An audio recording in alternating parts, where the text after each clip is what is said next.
Jostein Gaarder's The Christmas Mystery, the 4th of December. He scarcely had time to look surprised. When Joachim woke up on Friday the 4th of December, he made sure it was completely quiet in the house before he opened the 4th door in the calendar. The picture showed a man in a light blue robe that looked a bit like a nightgown. In his hand he held a tall staff, but Joachim had no time to look at the picture properly because a scrap of paper fell down into his bed. He unfolded it and read, Joshua. Elizabeth and the angel Ephraim hurried after the sheep and the lamb. They passed a red log cabin and a few patches of crops in a clearing in the woods. From a rise, Ephraim pointed down at a lake. That's the biggest lake in Scandinavia, he said. The watch shows that 1,891 years have passed since Jesus was born, but we've only just arrived in Sweden. A strongly flowing river ran out of the lake. A bridge arched over the river, and they walked over it to the other side. This is the river Jutta, said Ephraim. We'll follow an old cart track along the riverbank. Lambkin, lambkin, coaxed Elizabeth, but the sheep and the lamb had already begun running again. They passed a village and saw people streaming along the road towards a red-painted church. Most of them were on foot, but some of them were sitting in big horse-drawn carts. The men were dressed in black suits and black hats, and many of the women were in black as well. Some of them were carrying hymn books.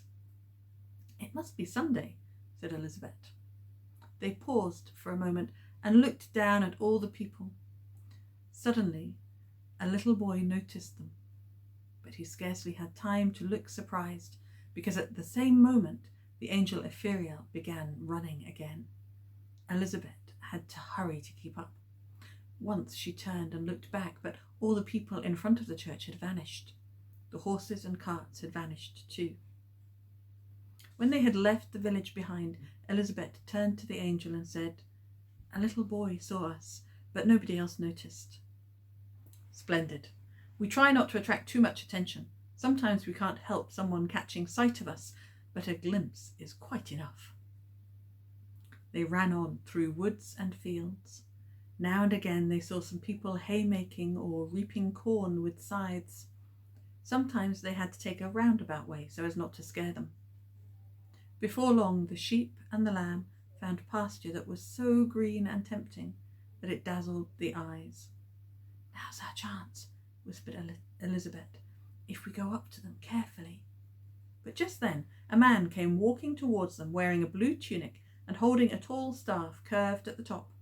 He said solemnly, Peace be with you who walk on the narrow way along the Jutta River. My name is Joshua the shepherd. Then you are one of us, said Ephraim. Elizabeth didn't understand what the angel meant by that, but then the shepherd said, I am coming with you to the Holy Land, for I must be in the fields when the angels announce the glad tidings of the birth of Jesus. Then Elizabeth had a bright idea. If you're a proper shepherd, perhaps you can herd the lamb in this direction. The shepherd bowed low. That's not difficult for a good shepherd. He went over to the sheep and the lamb, and the next moment the lamb was kneeling at Elizabeth's feet. She knelt down and stroked its soft fleece. I think you must be the fastest furry animal in the world, she said, but I caught you at last. The shepherd thumped his crook on the ground and said, To Bethlehem, to Bethlehem. The lamb and the sheep bounded away, the shepherd, the angel, and Elizabeth after them.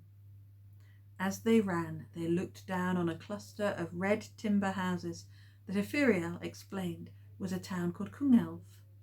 That means King's Rock, and the town was given that name because the Scandinavian kings used to meet here to take counsel together. One of them was Sigurd Jorsalfar, said the angel. Jorsalfar means the pilgrimage to Jerusalem, and Sigurd was given that name because he had been on a pilgrimage to the Holy Land where Jesus was born. Then they ran past a city at the mouth of the Jutta River. where women in long dresses and men wearing hats and carrying walking sticks were parading up and down the streets, sitting in fine coaches drawn by 2 horses. That's Juttenberg, said Epheriel. The time is 1814 and Denmark has had to hand over Norway to Sweden. Now Norway will get her own constitution. Joshua the shepherd turned and waved to them. To Bethlehem, he called. To Bethlehem. They sped on through Sweden.